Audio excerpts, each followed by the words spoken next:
私は老人ホームで6ヶ月間研修を受けました。මම එතන නිවාසයක මාස 6ක පුහුණුවක් ලැබුවා.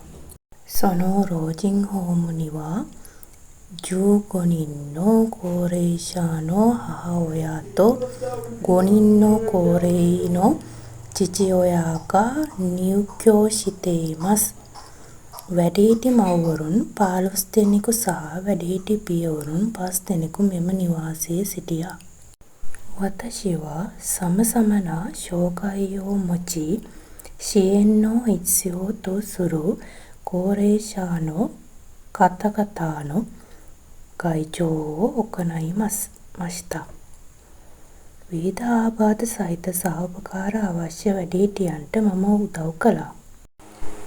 方向が困難な高齢者の方々には入浴、部屋の掃除、洗濯、食事の運搬などを行いました。